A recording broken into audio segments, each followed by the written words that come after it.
Ladies and gentlemen, welcome to a brand new episode of the No I.D podcast. I have here someone that went from athlete to chiropractor. He is a Virginia native as well, too. So we actually got somebody in the area. If you haven't seen his video, if you haven't seen the clip, he is the youngest black person to open up his own practice before 35. The handy doc himself, the handyman. Yeah. Anybody who's from that area who anything about track, they know about the handyman.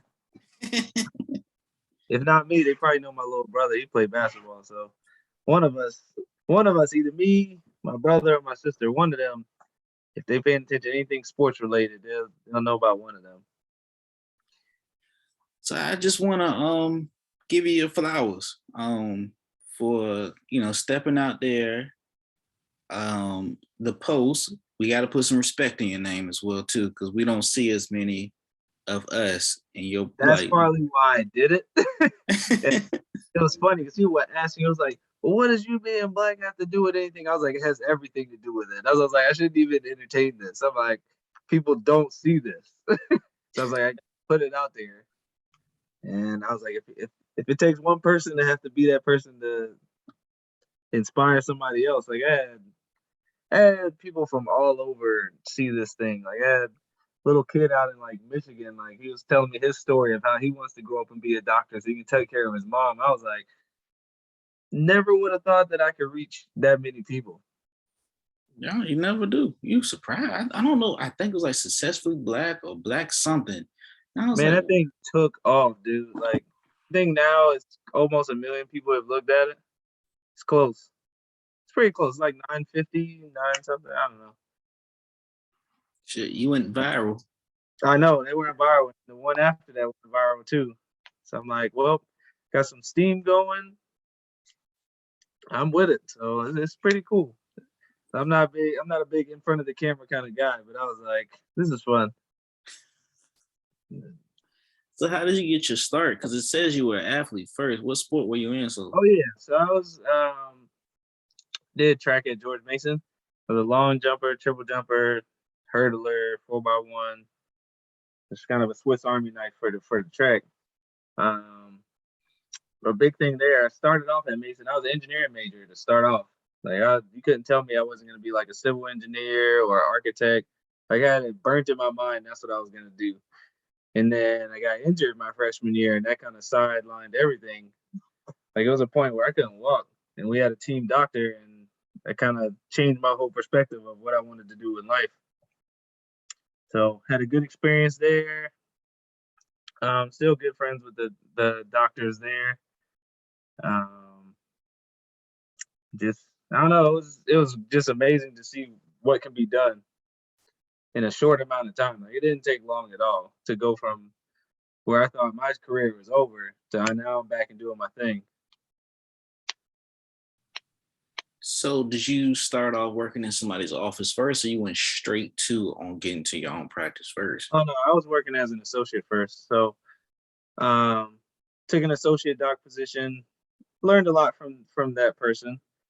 Learned what I liked, learned what I didn't like. And it was sometime last June, maybe it was May, something like that. It was one day where I was in the office. Like Friday evenings, I'll be the only doctor in the evening, just doing my thing there. And I was so overwhelmed with patients. Like it was just so many people coming in just to see me. And I was like, I'm working way too hard for this not to be mine. So I was like, something's got to be done.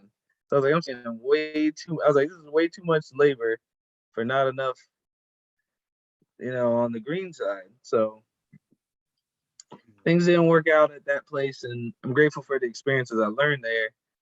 But we just had different visions on stuff. So I was like, I'm gonna go do my own thing. And it's more scary at first to try to step out and do it. That's the hardest thing because everything's always in your head.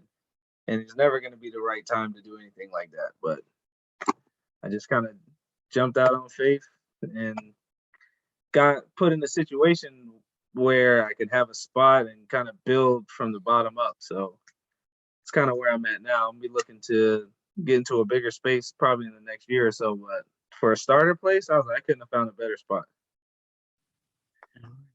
All right. So, how did you come up with the name Elite Sport? Well, I know about Sport and Spine, but how did you come with the name and the Elite. branding? When I was in Florida, there was this CrossFit gym there. It was Mhm. called it was an Elite CrossFit or something like that. And I always liked the name from when I would go there and work out and train and stuff. And I was like, I'm taking that. I'm bringing that to Virginia. Just for rebrand and resell purposes after practice, like having your name in it doesn't have good resale value. So I was like, doesn't have my name in it, kind of gives me I don't know, I just like the name. Like when I was designing the logo and stuff, I was like, I started to see the vision a little bit more. And once I had the logo down, I was like, I'm in. Like that's it. That's facts. Like when I started this podcast, I went through like several names. I think I tried to do Blueprint because Jay-Z is my favorite rapper. Somebody had that. Then my mom was like, you should do Rome was built in a day. I said, that's too long and it's corny. Correct. And then I was like, let me just try something crazy. I said, let me just do something simple. It's No I.D. It's 4 letters. And I've been rocking with it for about the last 2 years. But I mean, I get what you're saying though. Like, I think I got No I.D. I definitely know I got No I.D. from the producer that worked with Kanye West. So that's exactly what I did. Mhm. Exactly what I did. Ain't nothing wrong with it. Yeah, no. So how long have you been into your own practice?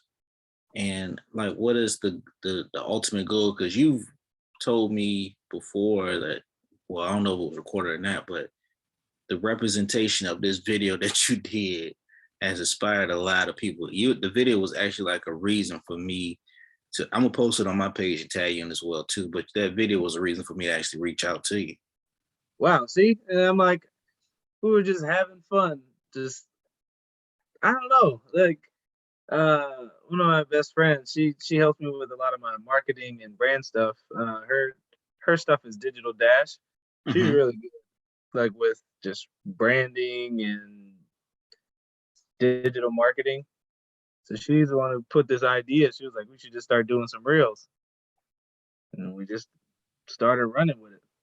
But she was like, you should do this one first because it's not a whole lot of. I mean, I'm sure there's other black doctors like me, but they ain't putting their stuff out there like that. People don't see it. Mm-hmm. And it's funny because now I get people hitting me up and reaching out from everywhere. Like, oh, do I know any black doctors in their city? I'm like, I don't know every black chiropractor or doctor in the world. Like, I have no idea. Had someone from Kenya. I was like, I mean, that'd be really cool if I could get over there, but I don't know. People don't know what they don't know. No, I don't. That's like the weird thing. But hey, bro, like I said, I would say like there are a lot of black doctors. There's definitely not a lot of black doctors online doing what you're doing. Yeah, and I'm like, I feel like there's a missed opportunity to just inspire somebody else to do it, if for nothing else. I If for mean, that reason alone, we're missing something. your page does say we aspire to inspire. Sorry, So, you went in and out there for a second. What'd you say? so your page does say we aspire to inspire. So that's what you're doing, right? We aspire to inspire. That's right. I have. It's funny from the video. There was a dad that hit me up. He said his son wants to get into my field as well, and he was like, he wants to come meet me and kind of hear my story. I was like, yeah, come on down. I don't care. Like that's what it's about. That's definitely what it's about. So what's the ultimate goal? Are you looking? I know you say you're getting a bigger building, but are you Yeah. looking to get more locations? Or are you looking to? Oh yeah. I want to. I want to branch this thing out as far as I can. So we'll see. That people like, oh, you should open up something down here in Georgia. I'm like, oh, all right, I hear y'all. Back home, I was like, I get lots of people who want me to come back home, and I do travel work. So I have my table and stuff. So at least within the states that I'm licensed in, I was like, I can bring my table and work on anybody anyway. Mm-hmm. Lots of times when I come back home to the 757, I kind of make a post like, all right, I'm coming back here. If anybody wants any in-house service, I'll do that. That's it. That's definitely it. So, damn, what I was about to say. So, well, in your field, chiropractic, medicine, you see a lot of things going on, especially like in the Black community, where I want to say I heard that our diet ends up messing with our our spine and our back. I just heard about this. As crazy as it sounds, is also putting your wallet in your back pocket. Oh, for Yeah. sure. The wall in the back pocket for sure. Because what it does is it boosts up one side of your hip versus the other one when you go to sit down, especially if you got a fat wallet. Oh, Yeah, then I'm good. I'm like, if you just take your fist and just kind of put it under one hip and just sit on it for like 10 seconds, it won't have a big issue on it. But you do that for an hour, 2 hours, 4 hours. Like people who work, they'll go a whole shift with it in their back pocket. And that little change over a long amount of time starts to turn into something, especially when you start to snowball it to a couple days, couple weeks, couple months. Then you got a problem. Because it's kind of like your sink, like your faucet. You plug it right, you put the stopper, and you just let the water run. It's not overflowing at the beginning. It's not a big deal. But if it keeps running and it keeps running, it's eventually going to get to the point where it becomes an issue. What other issues have you seen with the spine and the back, or just in general? Ooh, I see lots of things. So I mean, just people with scoliosis, you see that all the time. That's on a daily basis.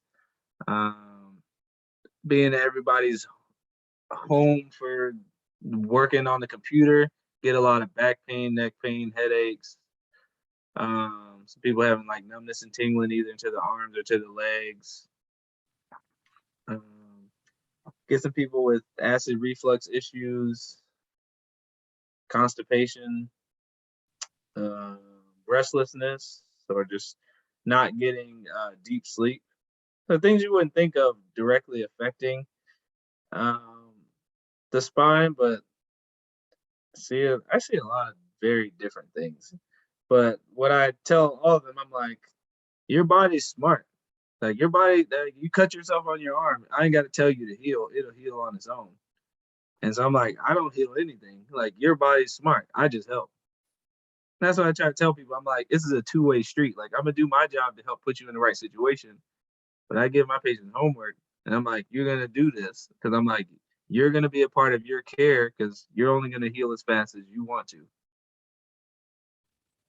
Let me rewind a little bit. Constipation and acid reflux contribute to back and spine problems. So you gotta think everything's controlled by nerves, right? Mm-hmm. What happens when the signal isn't getting to where it needs to go as clear as it needs to? Like different areas. So acid reflux, usually they'll have something wrong around like the upper part of their back, so around T3, T4. I've seen it where I do a couple adjustments there, and people who have acid reflux on the daily, you start to see their symptoms start to reduce. Constipation, I know I see it with a lot of younger patients, like babies or like young kids, if they aren't going as regular. Um, Looking at some different areas, either in their sacrum, which is like that bottom part, or their low back, like they're doing what they need to do. They're doing their business like shortly after that. So I'm like, it goes way deeper than just back pain, neck pain, headache, nerve stuff. I'm like, it's it's more on controlling the nerves. I'm like, if you can, what I tell people a lot, I'm like, it's like a water hose, right? When the water comes out the hose, it just goes and kind of goes where it needs to go. But if you put a little bit of pressure on it, what happens? It starts to spray out, right? Mm-hmm. Same way with our nerves. Like any type of thing that hangs up um, will cause that signal to be different. Goes both ways. So the signal going down is different, and the signal coming back is different. and our body get like it adapts to different things. Like anybody who sleeps funny on a couch can attest to that. So I'm like, you sitting weird for a while, and then you start to get back pain. Yeah, I learned something new today. I'm about to go side. Like I'm not even gonna lie to you. I'm gonna go to work tomorrow and probably talk so much trash until like the sharpest knife in the drawer. Like, yeah, because I think like the office jobs, honestly, is like the most unhealthy job I've ever had. Yes, it's sitting for 8 hours Yeah, and 4 to 6 hours. And you get a break every now and again, but what you do the most has the biggest effect on you. So if you're sitting all the time, for one, what does the chair setup look like? So I'm like, I can adjust you or give treatment to you all day long, but if you're doing that thing that's always causing it, it's taking one step forward, one step back the whole time. And it's one of those big things. People don't know what they don't know. That's I really agree. what it is. People just don't. People do, people want someone to tell them what to do, or they want to take a magic pill in order to fix something, and that's not how this works. Yeah, this ain't the mix. You can't take the red pill or the blue pill. Correct. Yeah. And I'm like, I don't know. I'm telling people, I'm like, I was like, I'm not Jesus. I'm not God. Like, I'm not a magic man. Like, I'm in a science. Like, I'm gonna do my thing, and it has certain results that come with it. That's it. And I'm like, you have to do your job if we're gonna. It's a two-way street. It is. Since I've been working in the office, I've been experiencing that because I was in retail for the longest. Like, but I know I was experiencing back pain just from the sneakers that I was wearing to Correct. work. Yeah, yeah, yeah. I definitely was. I worked at AT&T and I worked at a Best Buy, and I was experiencing back pains. I was like changing my sneakers. I have a bunch, obviously, but I was changing out sneakers like left and right, and I just couldn't get right. And then I remember I had bought, as old as it's gonna sound, I bought some Asics, and those like Hey, some of the most. hey, my George Mason and their track team was about Asics when I was there. Man, them things was comfy. Hey, I had nothing bad to say about Asics running shoes. They do what they supposed to do. And they last forever. You know Yep. what I mean? I still have some Asics shoes from Mason now. They have some So like one pair. I'm like, I'm never giving that pair up because I got it at the Olympic trials. Um, while I was there in 2012 at our sponsor booth because Mason was sponsored by ASIC, so we can go in there and literally get whatever. So I was in there like a kid in the candy shop. I was like, I'm gonna get these, I'm gonna get those. So I was in there just doing my thing. As I still have some stuff from there, I'm like, I remember that. I was like, I can't give these up. These have sentimental value. most definitely. So I'm gonna ask you two things, or three, before we close out, because I like to keep the positivity going, keep a lot of people guessing so they can actually hit you up. And Oh yeah. most definitely. So one, what is your message to those that see your videos and they get inspired to do what you want to do, or they want to do it on their own, they want to step out on faith, but they just afraid to? What's your message to those that want to follow into the footsteps of the handy dog? Oh, you gotta do cost benefit analysis, really. As I'm like, what do you have to lose? Like, look at where you at now. Like, I'd much rather struggle working for me than struggle for somebody else making pennies on the dollar. Like anybody who works in medicine, you'll know. Like whoever owns it is getting the big slice of the cheese. And I'm like, it's more work being on the business owner side, that I will say. But it's so fun. Like I love it. Like I get to bring my family to work. Like I create the situation that I want. Like my wife works at the front desk. I'm like, I have my daughters in there. Like it's like a family situation. So when I'm in between patients, I'm like, I get to hang out with my family. Like, what more could I ask for? I'm like, anybody who wants to do what I do, I mean, if they want to take some of the risk out, just keep the overhead low. So you don't have to have like the dream office or the dream situation right off the back. You start from the bottom and you work your way up. And that's what I did. Like I literally started from nothing. Like even from the last place I was at, like I signed the non-compete clause, so I had to be a certain amount of miles away. Like I didn't tell patients that I was leaving when I left. So I was like, I started from nothing. And I'm like, I'm not where I want to be now, but I'm doing pretty damn good.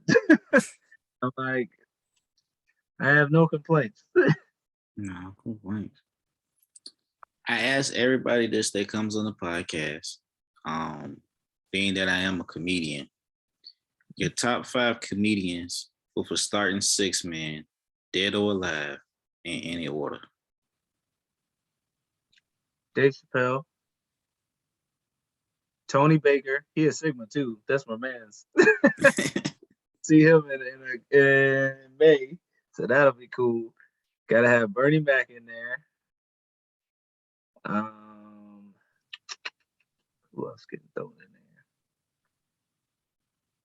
there? Eddie Murphy, Kevin Hart. Right, who's coming off the bench?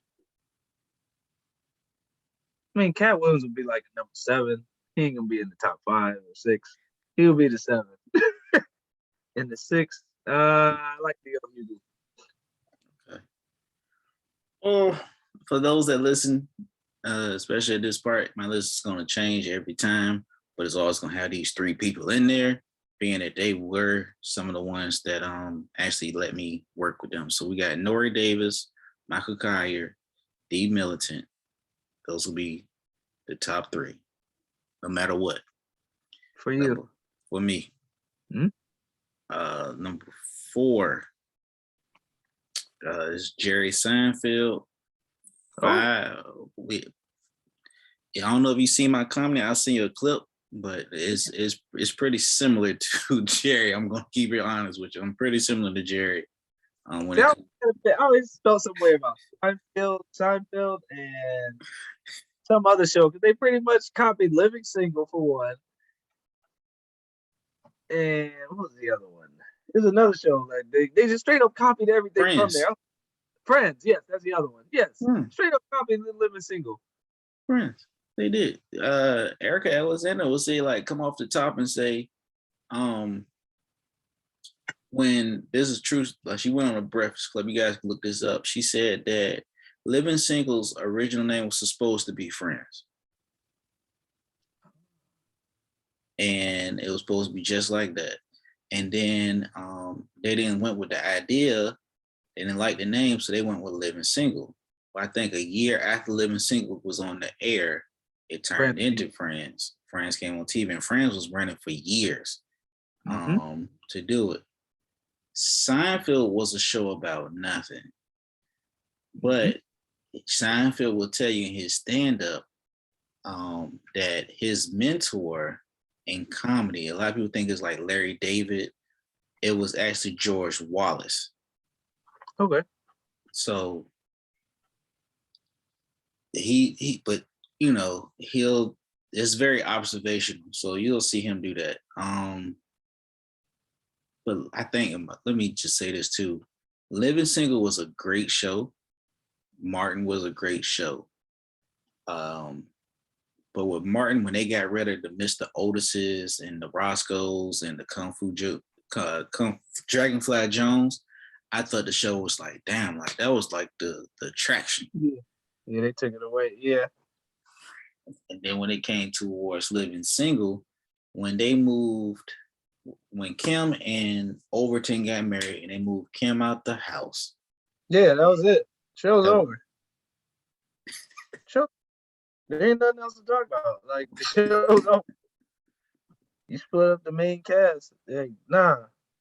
And she's going viral now because she's saying that Fox would give the green light to black shows just so they can put on. And they kicked them off once they got popular just to get to the white shows. And Fox hasn't really been the same, honestly.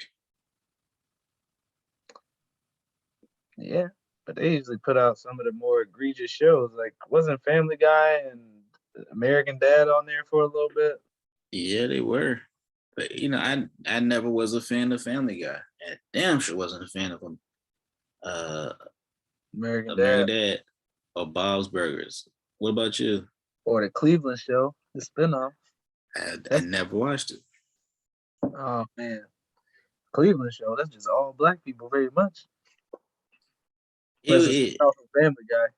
it is. It is. And I remember I was following it was American Black Film Festival, and we found out that I think the voice of somebody up there that was voicing one of those Cleveland characters was white. I don't know if it was the main character or the son, but somebody was white. And they said, I'm stepping down. I think it was after the George Floyd incident. I'm stepping down so that way black voices could be heard or something. I was like, what? That's huge. Yeah. Unfortunately, man, I study comedy and all that stuff all day long, bro. So I can sit here and talk to you about every stand-up special or comedian or something. Just I don't know. That's just what one of my mentors, D. Millington, used to push before he passed was like, you need to know your stuff. Excuse my language. Know your craft. Know Yeah, your craft. you need to know your shit before you start going out there. And like when he said that, I just started Studying.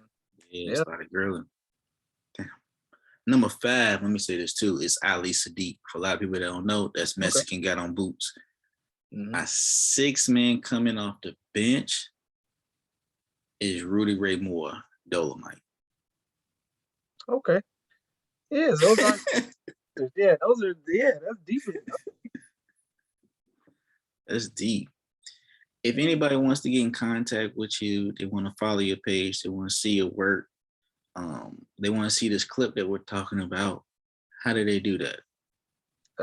They can follow or to check me out on my Instagram page, new_breed09. So that's NEW_BREED09. Or on my office page, the Handy Doc. That's the other one, but it's kind of weird because I originally started posting stuff on my personal one because I had a bigger following on there, and at this point, it had blown up and went viral at this point, and I'm like, well, I guess I just don't have a personal Instagram no more. And I'm like, I'm cool with it because I only post things that are either family related, like some comedy, funny stuff that I see around, inspirational stuff, or chiropractic stuff. That's it. So I'm like, I'm fine with having that as be my main one. I don't care. It is what it is. So make sure you guys, when you see this episode or listen to this episode, you follow me at strictly_Rome. That's my IG page. You see my comedy, you will see the podcast stuff. And that's also me on Twitter. You can follow the podcast at No I.D podcast as well. If you click the link in the bio, make sure you like, share, comment, subscribe, repost, and tag us in the repost that you do as well. And tell a friend, click his link onto his website, see everything that he's about. I'm telling you right now, if you look on this page, you do see the family, you do see the dance The dance dance videos. video. Yeah, I was like, all right, I gotta come out with some real dance and stuff. People trying to come at me. I was like, oh, all right, gotta back that up. You will see everything. And then follow the YouTube at No I.D Media TV.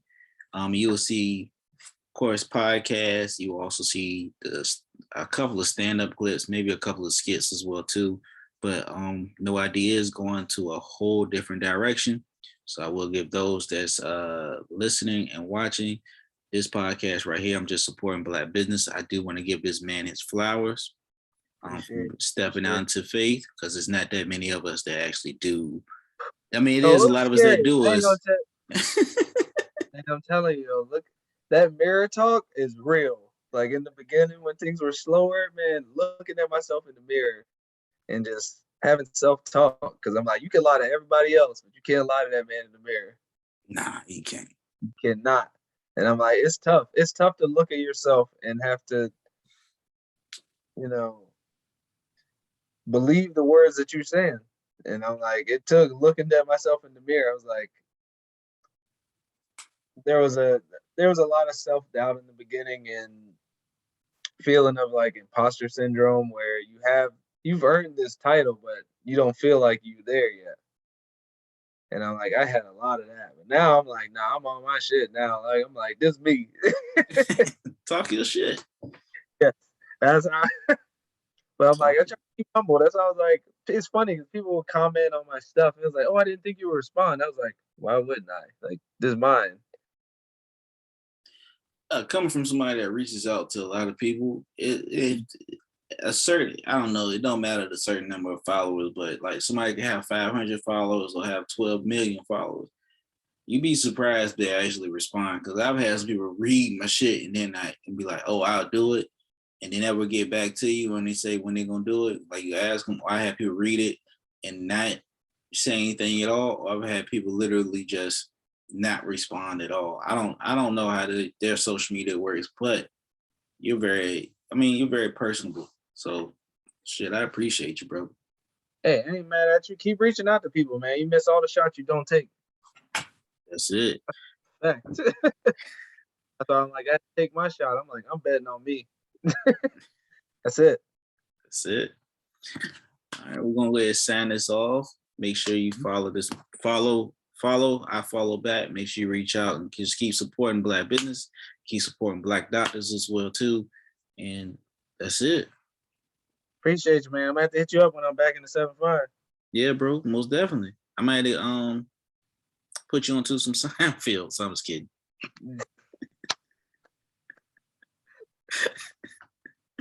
My man, appreciate you, bro. I appreciate you.